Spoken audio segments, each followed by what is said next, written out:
I'll go ahead and get us started here. Is everyone here, Mandy?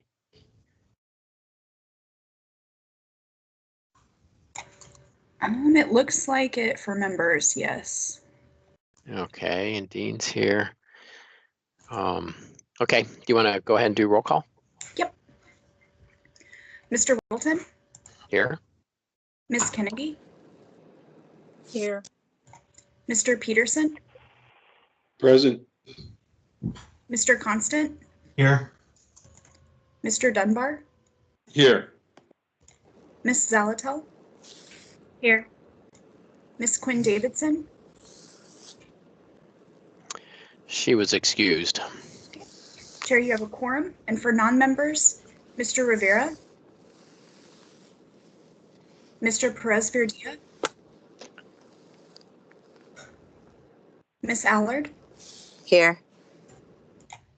Ms. LaFrance? Okay. Mr. Chair, Mr. Constant here.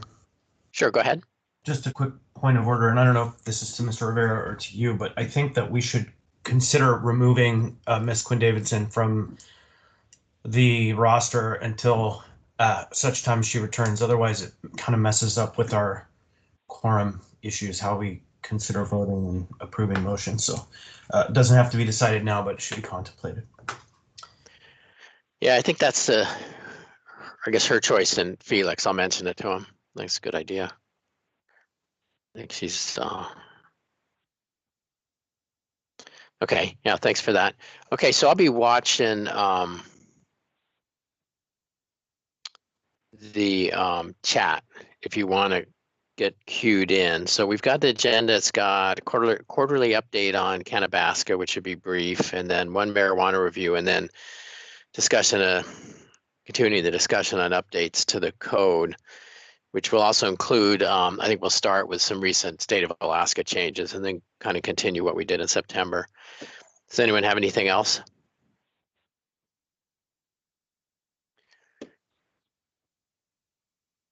Okay, now hearing nothing, we will dive right in then. So new business, we have quarterly update on Canabaska. Is there someone here for that, Mandy? I can give it. I Okay. believe I saw somebody from code enforcement on also if they want to chime in, but the clerk's office reached out to code enforcement and state of Alaska enforcement through AMCO and received responses saying that there have not been any issues with the establishment in this quarter. No notices of violation, no enforcement actions have been taken. Okay. Any comments from the committee? I'm in the queue, Mr. Chris, Chair. go ahead. Thank you. So I was having a discussion this morning with Jack Frost and Code Enforcement, and he and Bob Dole have been consulting with the licensee and have made the determination that we should seriously contemplate ending the special requirements. It's been a problem for a very long time.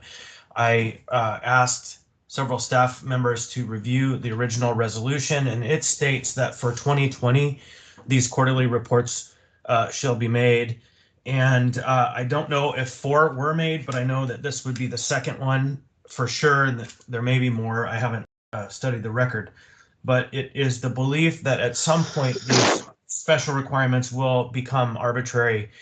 And so the question we ought to contemplate is what are the next steps, because they haven't had violations for most of the year since they got their system upgraded.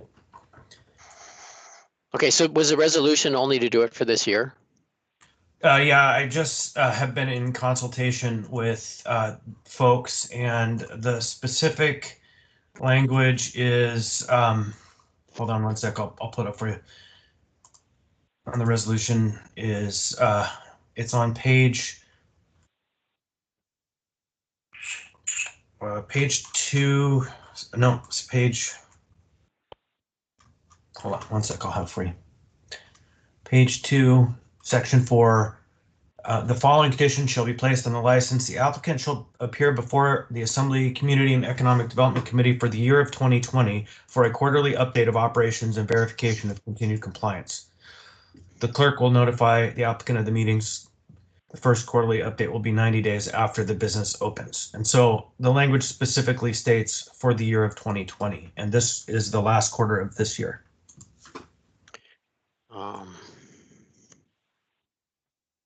So essentially this would be it then. Is that what you're saying? This would be fourth quarter, being October. Right, and I think that's Okay. that aligns with the recommendations of both the building official and code enforcement. And I'm sure they can speak for themselves. I don't know that they're here, but if they are, they can. And otherwise, I'm waiting for Dean's final legal analysis of the resolution, but it is my non-legal read that this is it. Through the Yeah, that chair, seems fine to me. Mhm. This is Mandy. I wanted to chime in on, I think, what happened with the time frame as well. There was that caveat of the first quarterly update being 90 days after the business opened. When the resolution was originally passed, there was a good amount of time that passed between their business actually opening. They had all of the other stuff that they had to get done in order to open and operate. So it appears to me that because of that time frame, it moved it out of 2020. So I think that's maybe what the original thought of it being in 2020 is, that they would have opened shortly after the AR was passed, which doesn't always happen. So Chris, does it say for 1 year, or does it just say 2020?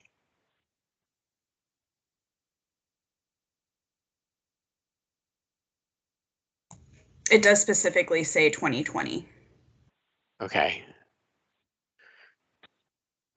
Is Dean here? Does 2020 mean 2020, or does it mean a year?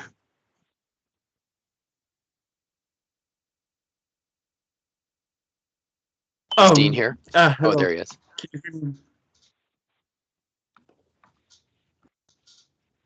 Yes, the timing's good because I just started to type an answer in the email to that question. So let me pull this up. Can I share my screen? It's fine with me. Yeah, thank you, Mr. Chair. So just briefly, of course, this is actually an interesting grammatical question, and it's all about this sentence, right?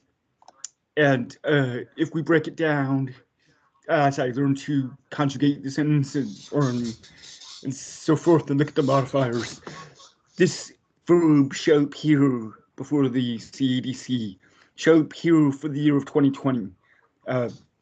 That phrase for the year of 2020 is sort of, it's modified by shall appear. It's the direct object of shall appear. And then for the quarterly update of operations, it's not really specified the year there. So, if I were going to kind of strictly read this grammatically, I think there's a good argument that they only appear in the year 2020, and it's not quarterly updates of the year 2020. So this would be the last appearance, unless they appear like December 31st for a quarterly update of the last 3 months of 2020. And then, of course, if we had pushback that they don't need to appear in April or after in 2021 for an update for the last quarter of 2020, I think that winning argument therein. But nothing, I think, would prevent this committee or assembly members from asking as a courtesy, well, could you tell us anyways what's your update for the end of 2020? But they have no obligation here, I think, by this language to appear after December 31st. And Mr. Chair, follow up. Chris, go ahead. And it's in the opinion of Jack Frost, who spoke with me today, that for the lack of problems, it verges on arbitrary and unreasonable for us to continue the requirements for the lack of any violations for a substantial enough time. And so while they may desire to come and report to us, I think that we should consider this resolved at this time. I wish Jack were here to speak. Are you here, Jack? I am here, yes. Mr. Chair, would you? Sure. So Jack, can you tell us, I'd be curious, what kind of effort is put into, are you putting extra effort into watching Canabaska? No, we're not putting any extra effort. It's just, in fact, the lack of compliance and their obvious compliance since the system was upgraded. At this point, my thought was that we want to make sure that we're treating them equitably and fairly. Obviously, it's the Assembly's call. I don't mean to infer that we're not, but just moving forward, if they are in compliance, as most of the other businesses are as well, that we just treat everyone equally and fairly. That was also, we don't open ourselves up potentially in the future for any unfortunate litigation. Okay. But these presentations are fairly brief because there's not much to report. So, I mean, if another one came in December, then we're done. And the report sounds like it'd be pretty simple, no NOVs, and then we move on to the next agenda item. Is that Yes, Mr. work, Chair. Chris? I agree with I agree with that. Mr. Chair. Just moving forward into the next year. I wasn't sure of the end date when I asked the question, so I apologize if I stirred up a nest here. That's okay.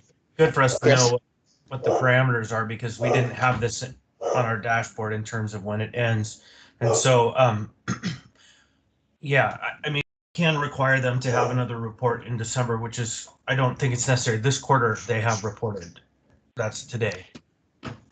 Sort of, but this report would be for the previous quarter, one would assume, And it's almost like for the last quarter of the year, October, November, December, we would get that sometime after 12 and just to report on how that quarter went. The language, though, it says in the year 2020. Okay. Dean, were you? Oh, yes. So what I just spoke to was just reading the plain language itself. I think that if there were some expressed intent of the Assembly about having a quarterly report for each quarter of 2020 that was in the, the meeting where this amendment was discussed, or this condition was discussed, that indicated a different than that plain language, then that would have a bit of weight. And so, it's without actually reviewing the legislative history, so to speak. I couldn't really say if we have good argument to require that report for the last quarter of 2020 given in 2021. And then there's also sort of a common understanding of this type of phrasing. So, there's arguments on both sides. And I just wanted to make sure that that was understood. So, that's it. Okay. Well, I think, Chris, I tend to agree with you, but let's just, it says 2020, so let's just, I guess at our December meeting, Mandy can tell us if there are any NOVs, and assuming none, we're done in a moment. And if there is one, we just deal with it like we would any, I suppose. Would that work okay? Yeah, can I ask us to call on Jenna Weltzine, who is here on behalf of Canabaska? Sure. Ms. Weltzine? Hi, Star six. can you guys hear me? I'm on my phone. I'm not sure if I'm muted or not. Loud and clear. Oh, good.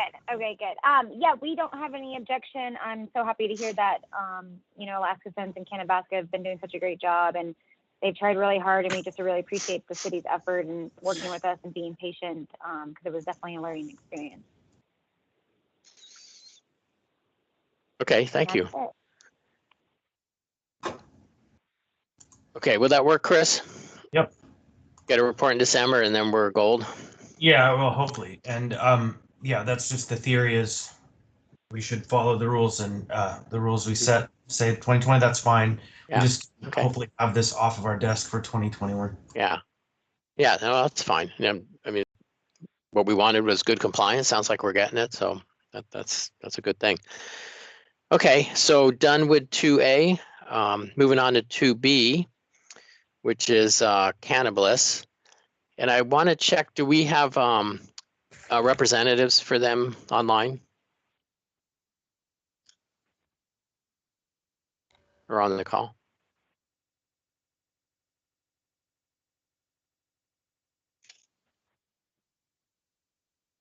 Do you see anyone, Mandy? I don't.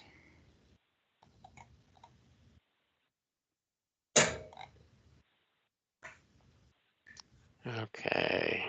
John, Yeah. John. Yes. John, you might have to give them the instructions to hit the *6 on their phone if there's somebody on that's calling in, because I do see some phone numbers out there. Okay. So if there is a representative for Cannabis or more than one, hit *6 and let us know.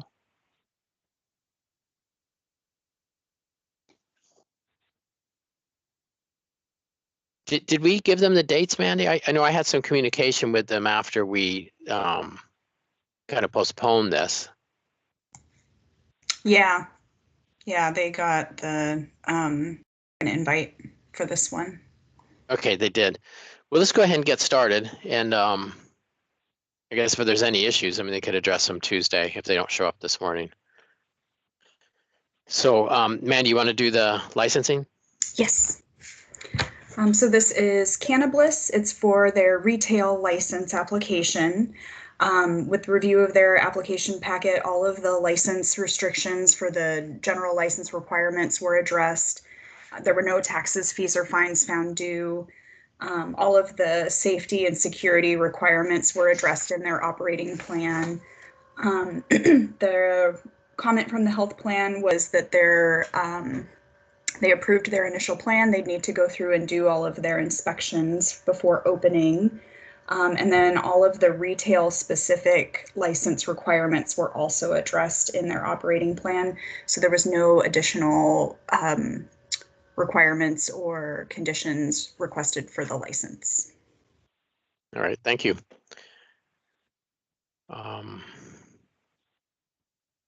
Looking at the queue here.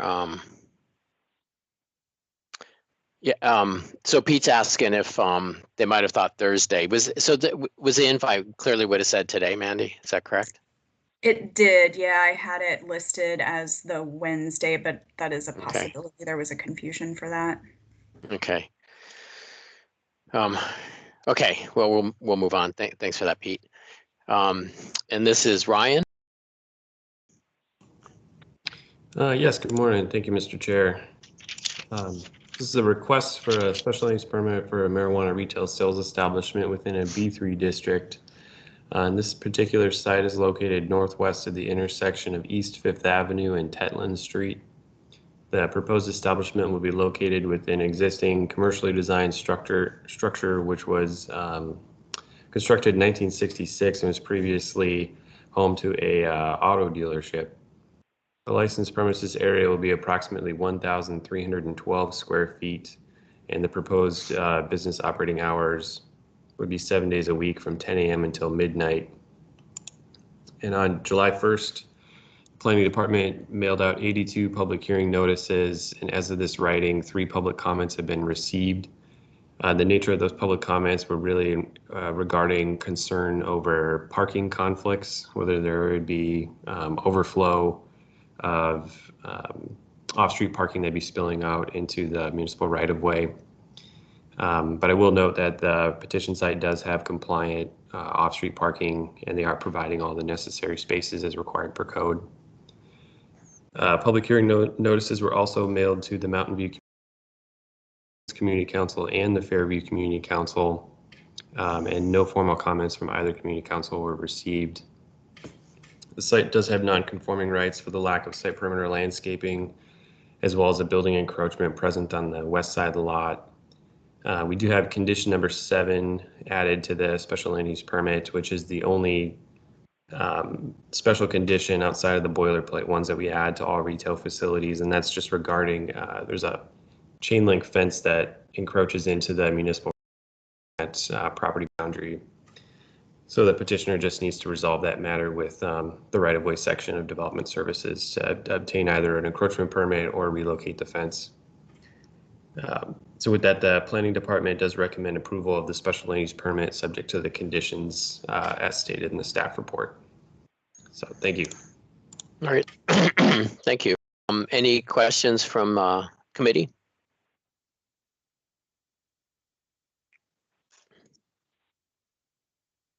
Heard silence. So Ryan, so there's no MOU from the community council? Or There was no MOU, and I'm not exactly sure if that was the result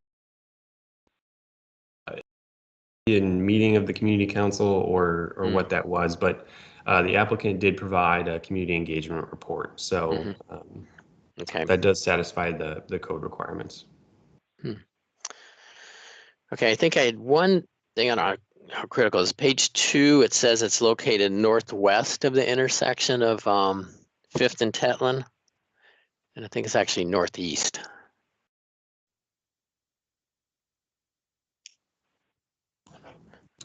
Mr. Chair, that's a good catch, and I believe you are correct. So that is my typo. Apologize for that. So, and there were a number of the comments regarded, sidewalk on Unga Street, which is not really adjacent to this, but they're referring, I guess there's another marijuana shop nearby that created traffic or something. I mean, is that anything to be addressed in this at all? Through the chair, if it's not something that immediately borders this site, it's typically considered out of the scope of review for this particular case. There isn't another marijuana retail sales establishment nearby, located on 3rd and Unga, if I remember correctly, and that may be the facility that comment is referencing. Okay. Okay. Okay. Well, I didn't have anything else. Anything from the committee, Chris? Yeah, thank you. Just in relationship to that property on 3rd Avenue, the cannabis, there were initial concerns about them, but they've resolved all their concerns and have been really good neighbors. And I was surprised to hear Mountain View hasn't spoken up on this at all. That is in the Mountain View Community Council, but it's bordering Fairview there. And so, but I heard no complaints from any of the councils about this. Okay. All right. Anything else on this? Do we have a recommendation? Yeah, I would move forward a recommendation. From Chris? Is there a second? Second. Is that Crystal? Nope, Meg. Oh, Meg. Meg Oh, beat thanks, me. Meg. Sorry. Okay. Okay. Any objection? Okay. So we will recommend approval for this one on Tuesday. So, all right. Well, thanks, everyone. Okay. So moving on, we have kind of our ongoing discussion of possible updates to our marijuana code. And I wanted to start off with I guess the state of Alaska has some things. It looks like they went into effect on October 18th. And Mandy says that there's 2 that could relate to our code and might require changes.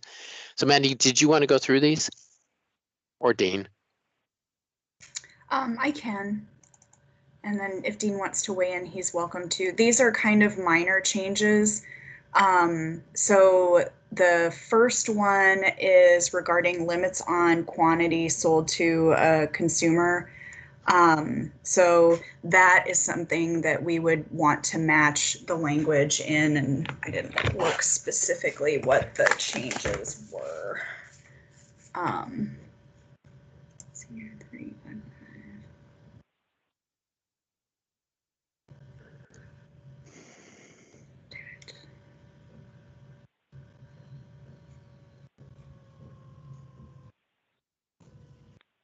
Okay.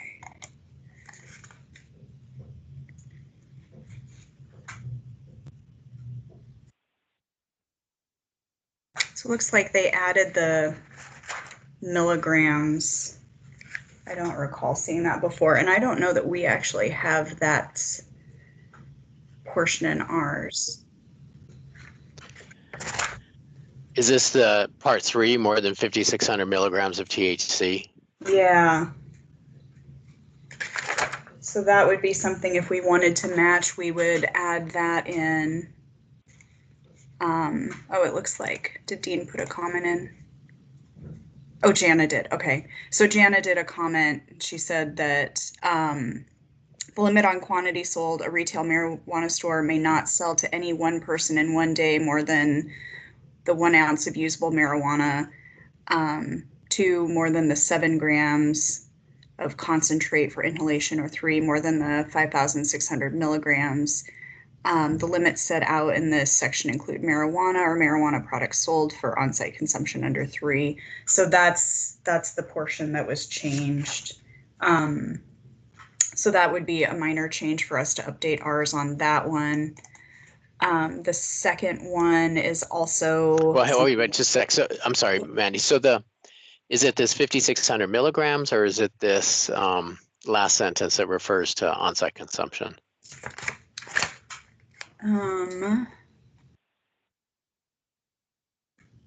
they don't have it underlined. Let me see.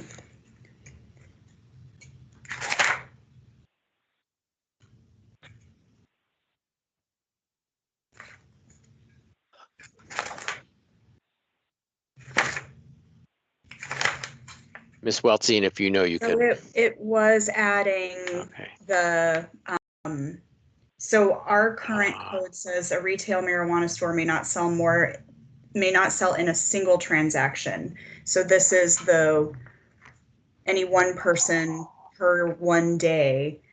And we have more than 7 grams of marijuana concentrate for inhalation. So it looks like they've done the additional 5,600 milligrams of THC portion, and then the subsequent B under 3.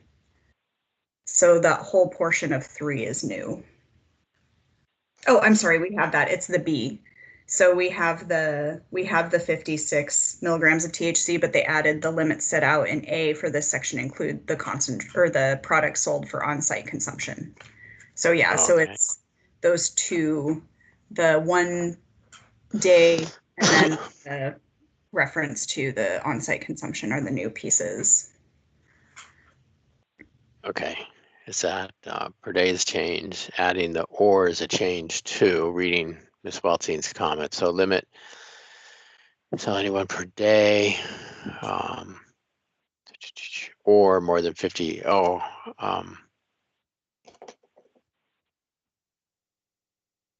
Okay, so what is the, so are we a little bit more than this then that we allow?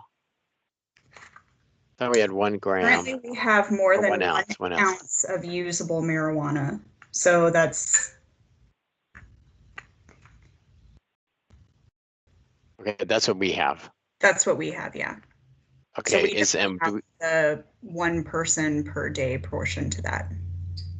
okay, so that's a key thing. Okay, so with were we to make a change, what's the time? I mean, operators have to follow state rules too, right? So that's more restrictive. So they have to follow this. So for us to put it in our code is really just to keep consistency and clarity for operators. Is that right? Right. Yeah. If there's a strict follow the states, so this would be something they're going to have to do anyways. So we can add it in with our other state updates to make us consistent. Okay, what time frame would you recommend? So since this is something that they're having to follow by the state, Dean might want to chime in, but I think personally we could put it in with the big overall change that includes all of the state changes. I don't think this is a super time sensitive issue for us. I think overall we want to try and move this along as quickly as possible to get the state changes done so that we're consistent, but I don't think that it's super urgent right now. Okay. Any comments from the committee? Um, Dean?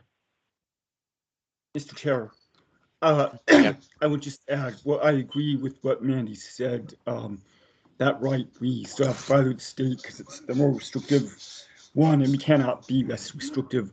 And also in terms of the timeline for updating, I agree with Mandy as well. This could be part of the larger code update.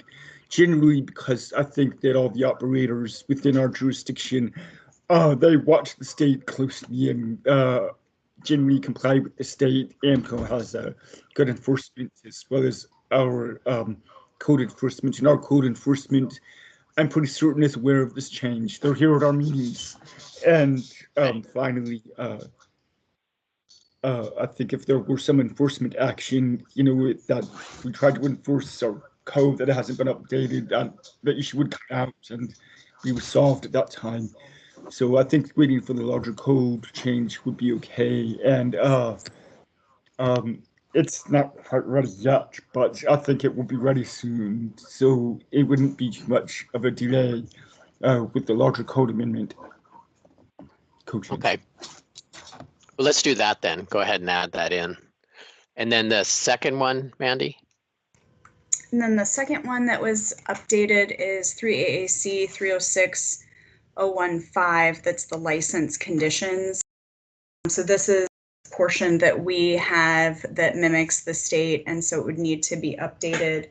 And let's see, the addition that they have is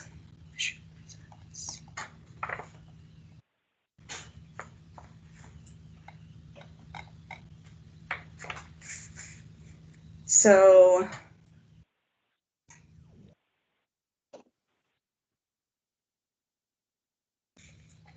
oh, thanks, Jenna. She put in the comments that 4 is the addition. So it's a corporation unless the corporation is incorporated or qualified to do business in the state, and each corporate officer, director, and shareholder is a resident of the state. So this is making sure that all of the entities are included in the resident requirement. So they said that it was adding the director as part of those people listed under the requirements for being a resident and being able to be listed on the license.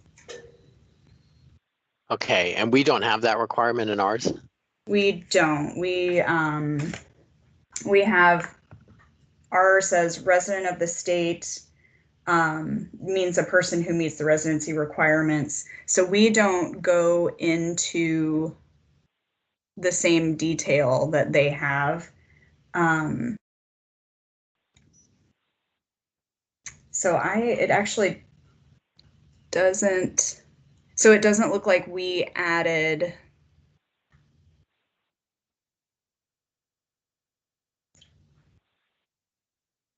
Yeah, so it's gonna be that portion. Just that portion is what we Just 4? need to add. Just 4, yep. Okay. Any thoughts on that from the committee?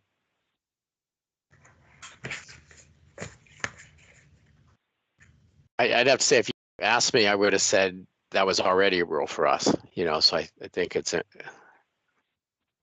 probably our thinking all along. Okay, so we'll go ahead and add this when we do our big omnibus. Yeah. Okay. Yeah, I think this is a similar one where the state's requiring it. It has to be done. They're having to follow it. Okay, well, good, thank you. So moving on then, so we had 2 little changes there. We had posted for this meeting on the website a document that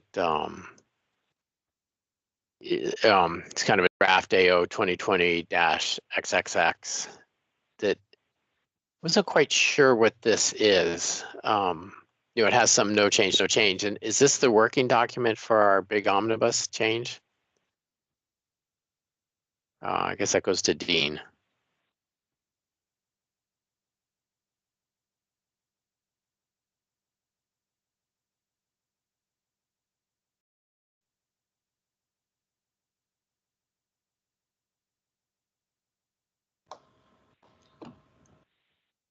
Sorry, I'm catching up. I need to take a look there. If you give me just a second. Sure.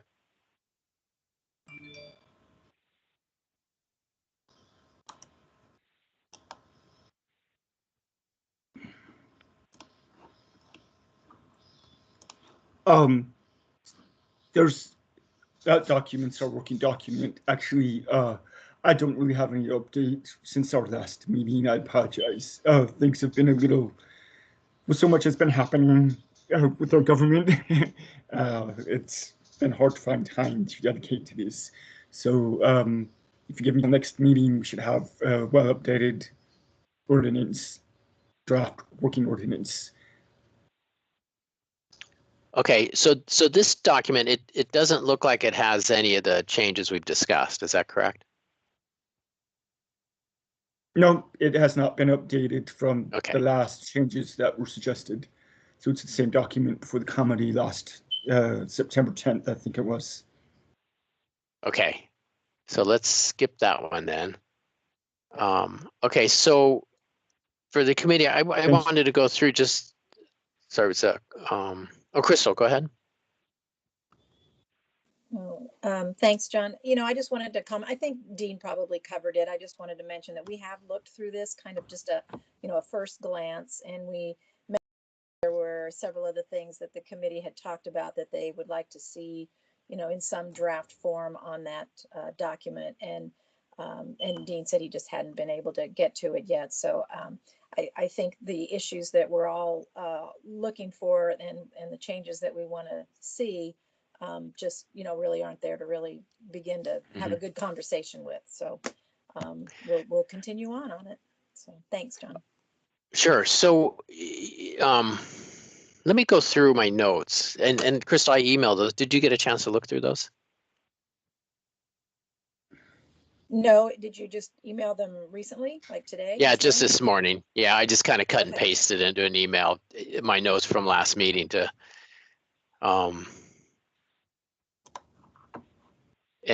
so just to go through those and if anyone has other points that I may have missed. So this is, we had kind of the Title 21 stuff had discussed. Separation distances clarified from when marijuana may be lot line to lot line might be too close, but they were effectively far apart. And we don't really talk about wording there, but that's that one example where there's one large strip mall that was fairly far away from a church, but lot line to lot line didn't meet the qualifications, and we approved it, kind of noting that it didn't strictly meet the rules. So that was something that we wanted to get some wording on. The thing on the demising wall in strip malls, which we've addressed and amended a number of the applications, so to get standard language in there. And then we had a big discussion on waiving, can businesses, waive their designation as a protected use. And I'm not aware that we really came up with a consensus on that. We had Ms. Weltzing brought up some points, and to make more clear the restriction on being in a liquor store. And a request that we match the state of Alaska words licensed premises should not overlap. And that we, again, from Ms. Weltzing, regarding marijuana it says non-permanent is not allowed in a non-permanent structure, and point that some greenhouses may be are being used in Fairbanks, so we might want to revisit that. Allowing drive-throughs, which is somewhat what we're doing now, and maybe make that overt. Then change the threshold. Modifications of a facility over 20% is, I think, comes to us, and perhaps consider raising that bar.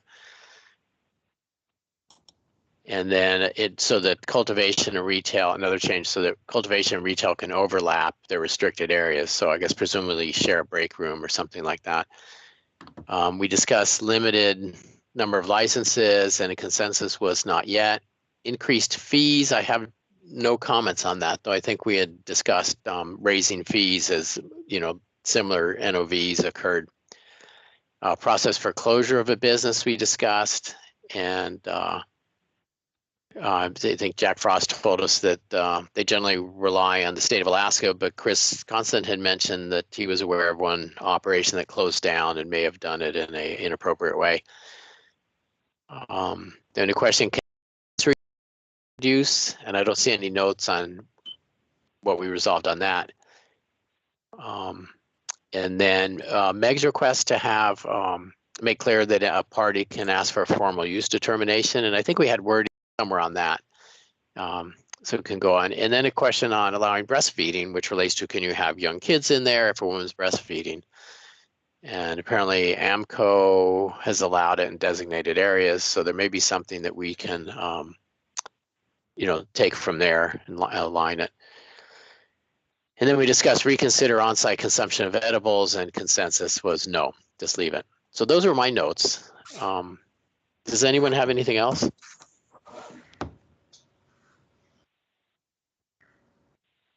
Chris Constant? Thank you. I don't know if I was only paying 3/4 of attention, but the discussion about setbacks. Setbacks. Protected land uses and tying our requirements to the state. To change our list of protected land uses and the distances and so on? Yeah, to make it match the state code. That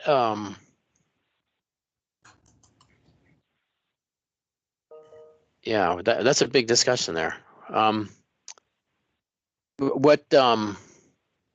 So Dean, I guess how could we approach that? Because I don't even know what their rules are yet. So how would you want to move forward on that, Chris? I don't remember what the states are. If it's not in this omnibus project, then just a separate ordinance is fine. But my theory on this is the operators have done a great job. We have more restrictive separation distances than the state, and I believe that we should tie our separation distances to the state to make things more efficient and more orderly in the context of making applications. Mm-hmm. Okay. Any thoughts from that on the committee, Dean?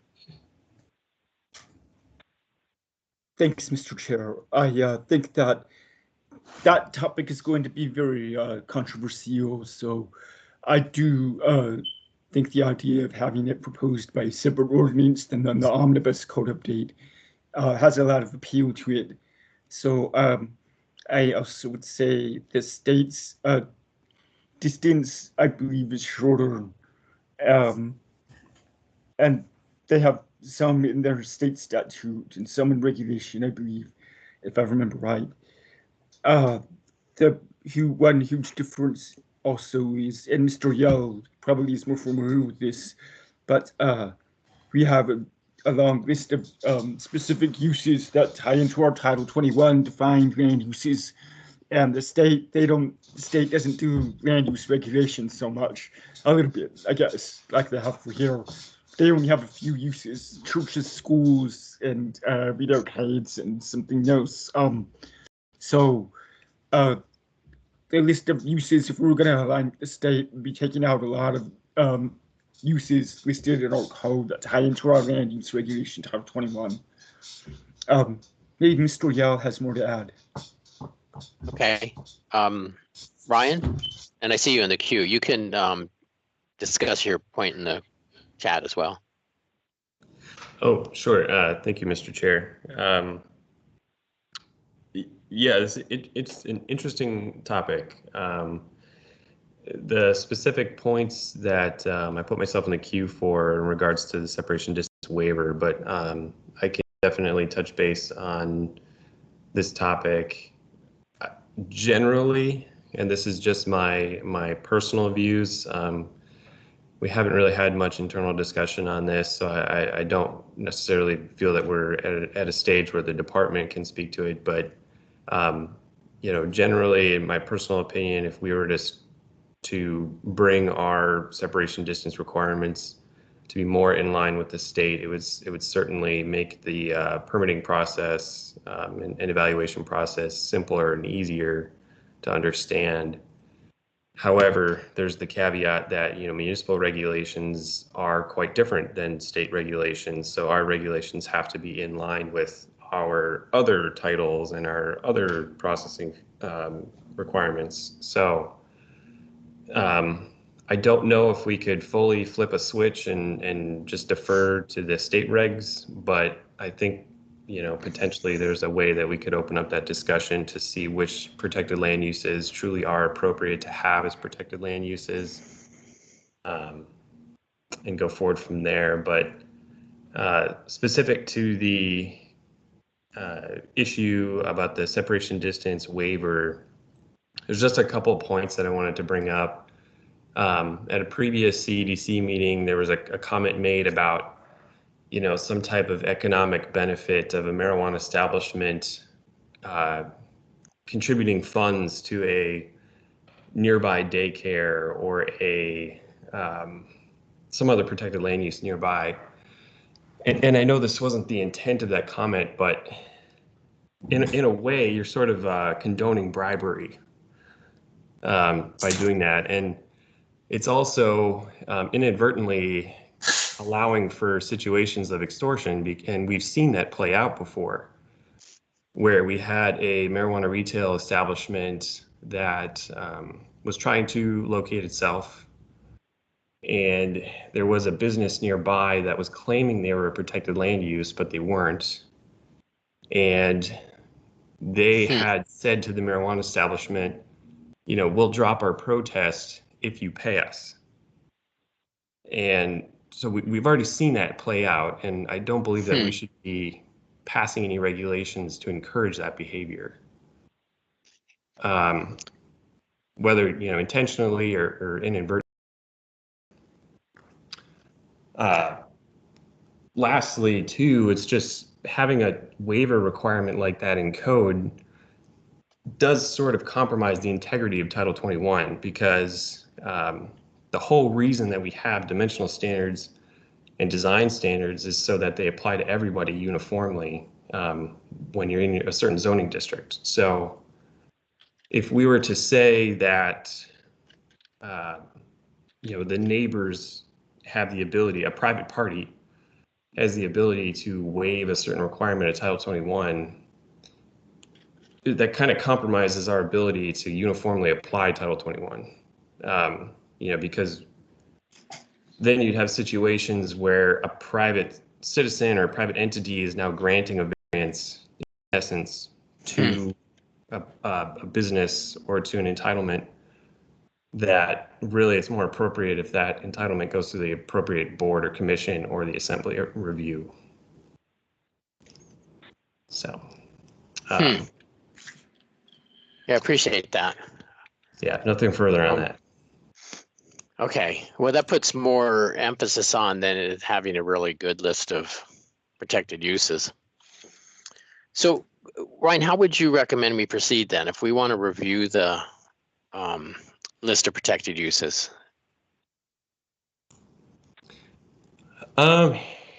Generally, and specific recommendations, unfortunately, I don't have it for you right now because I haven't had a chance to run through this internally.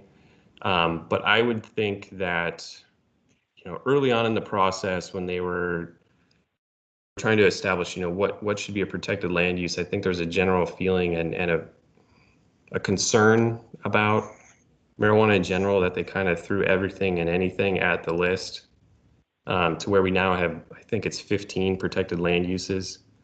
And there's a lot of redundancy in that list as well. So I think just kind of reevaluating the appropriateness of those protected land uses and trying to get them closer to the state would be appropriate. Maybe there's, a way that we could do uses that are protected, but then uses that are also recognized as sensitive. And those could be some type of report, included in the staff report of nearby sensitive uses. I'm not really sure, Interesting. but that may be a road to go down to.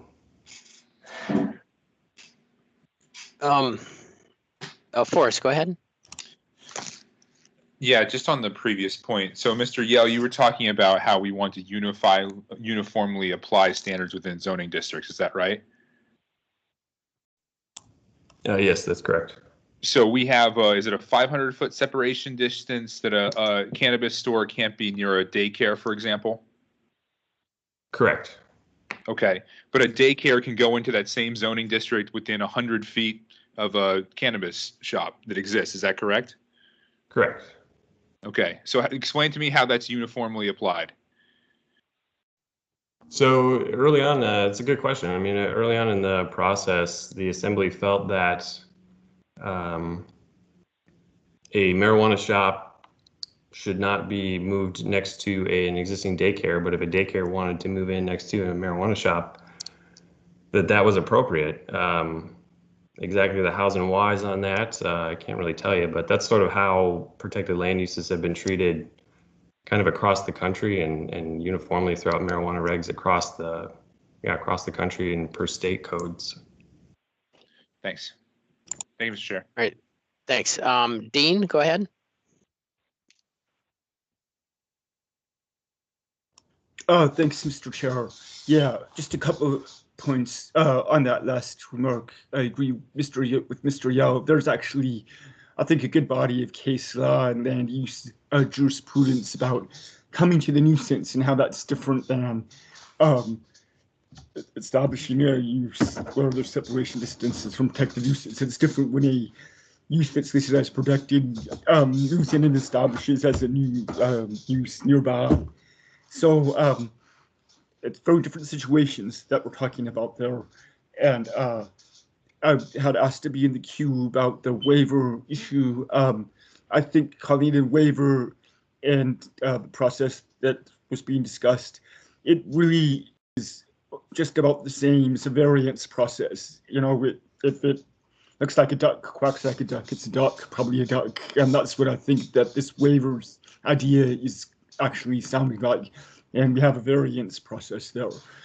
And then I would also add that we need to be, I think, cognizant of the fact that the separation distances are intended to be long-term, right, in place for our long-term development throughout the municipality. That's what land use planning is about.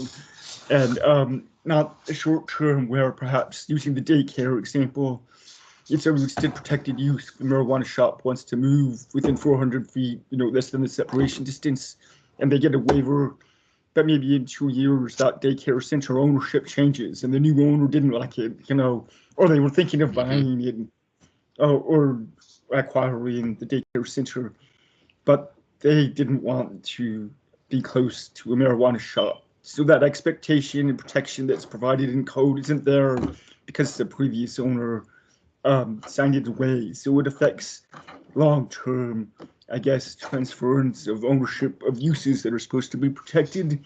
And that's not, I think, a good use of a waiver process. I think it also does not consider that separation distances sometimes are not only for the protected use, but maybe the people in the area. There's a whole bunch of parcels within 500 feet of a protected use, and some of them maybe say, hey, I live next to a church, you know, and you've got a protection from liquor stores, marijuana shops, and other adult-oriented businesses popping up nearby because they have separation distance. But if the church or daycare center can waive it, then that person living nearby that thought that they wouldn't have these uses, they're not getting that protection that they thought was established, you know, by law. So just to sort of bolster what Mr. Yao said, it waters down the whole idea and makes it very difficult to apply in an equal and consistent manner if you have these loopholes for an individual owner at one point in time to waive a legal requirement that maybe a whole bunch of other people and future owners might have expected to rely on. Thanks. Yeah, that's interesting point. Thank you. Chris Constant? Thanks. I think that all of that argues for streamlining the protected uses and coming up, really investigating that list and deciding if that's accurate and what we want to do. And, you know, this coming to the news that had to think in the context of an applicant that we knew was going to expand and get an additional license. They had retail, they were going to get a cultivation or, you know, some alternative. And they had their plan already established. They knew what they were going to do. This idea of if someone moves in, then you can't grow and change your business unless there's been some context applied to your application that recognizes that. I think that I don't know this case body of law that Dean suggested to contemplate, which is coming to the nuisance, but I think we do need to protect those licensees who have met all the requirements, and then some fly-by-night operator shows up with a protected use that they're setting up intentionally to stop them from growing, because we've seen that. And we don't want to allow that to happen, I don't think. And so I'm not sure how we fix our protected use codes in the context of that. So we don't have to have the applicant think through 10 years of their business model all at once. And so for me, that's a concern. Thank you. Forrest? No, I think we've gone around this enough. Thank you, Mr. Chair. Okay. So I think to look at this, I wonder, I guess the question is who would do this? Ryan or Dean, go through our code, the section on separation distances, and maybe highlight the ones that are required by state, and then maybe for a future meeting, you know, and then we could go through those and discuss, you know, which ones we might pull and so on. And I guess we could do it broadly. I mean, to some extent, we have a really tight, very special situation with Eagle River. So I guess we could look at changing that. I'm not sure that would be very popular, but so who wants to volunteer to do that, Ryan? Through the chair, I can go ahead and make a summary of what the protected land uses are at the state level, you know, in a comparison to what they are at the municipal level. But proposing changes beyond that, I'll have to have a discussion internally on exactly how the planning department wants to proceed with that.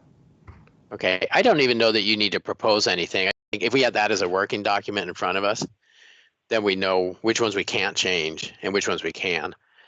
And then that'll just kind of spur our discussion. So you don't, I don't know that you have to recommend anything. Would that work? Sure, Mr. Chair, that'll work just fine. I can put that together. Yeah, okay, well, that'd be good. So how soon? I mean, is that like months or? Mr. Young. Okay. Could we look at that next month, or is that too soon? Through the chair, next month should be just fine. Okay, all right, good. Does that work for committee members? Chris, are you back in the queue? Forrest is before me, I think, and then me. Forrest begged off. Okay, so yeah, I mean, John, you brought up Eagle River, and I would like to contemplate these in separate chunks. Eagle River has set up a separate kind of classification for separation distances, and I'm happy to contemplate it, but I don't want our unwillingness to move forward on anything in that category to block what we might do in the Muni. And we know those separation distances are different between Eagle River and Anchorage, so it's not like we can't have different rules. Yeah, Certainly, no, yeah. Well, that's what we do now. I think that would be a real hot button point there that might detract from, you know, kind of the, I think what we're really looking for here. So, okay, so any comments? So that was Chris, Crystal, Meg. Is that Crystal, go ahead. Thank you. Yeah, I guess I'll just comment on Chugach Eagle River. The conversation has been going on in Chugach Eagle River about our extended separation distance requirement. And there's been a lot of community council conversation about it. And at this point, I will say no one is interested in changing that. There's certainly some people I know that in the community that wouldn't mind, but as a whole, none of the community councils have felt like they wanted to extend that protected usage square or distancing. So anyway, just to kind of let you know, we've had that conversation. Doesn't seem to be like anybody wants to change it anytime soon. So thanks. All right, thank you. Meg, go ahead. Thanks. So yeah, all of this is great. I'm kind of holding on until we have a draft with some language in it. Midtown District has a lot of marijuana operations, and I would like to get to a point where we have a draft that I can be pushing out to the community councils to review and weigh in on. I know they're interested, but they do have a bit of a hard time kind of tracking where we're at with it. So I just kind of sitting back here a little bit, listening to the conversation and waiting so that I can have those conversations here, hopefully by the year's end, if that's realistic. Otherwise, into early next year. Okay, and I think we're thinking about any change in the separation protected uses would be a separate ordinance. Okay. Is that right, Meg? I'm happy to talk to them about it either way. I know that they have some very keen observations depending on which community council that they about that particular topic and what they think. Okay. The current vice chair, who is acting as chair, has said, let's not do anything controversial for a little while. So it'd be nice to split these off and give plenty of time to think about those separation distances. Just a request from him recently. Okay, so I think a course of action is Ryan will prepare something to show us quickly and easily what the state does next to what we're doing. So at our next meeting, we can discuss that. And then Dean, I think, has quite a bit to look at for ordinance changes, hopefully for next meeting, but we'll see. And I guess that's our plan forward. Does that work for everyone? Silence means yes. Okay. Yes. Do we have? Okay, so anything else on this? Okay, so we got some time for audience participation. Is there anyone in the audience who'd like to chime in? And you can hit *6 to unmute.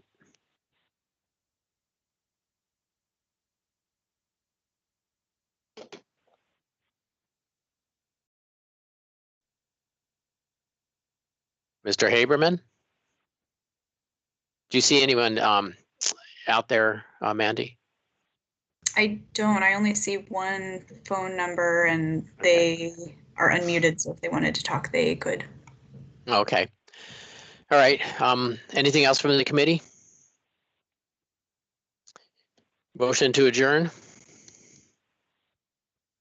Move to adjourn. Move to adjourn. Second. All right. Thanks, everyone. Thank you. Thanks, John.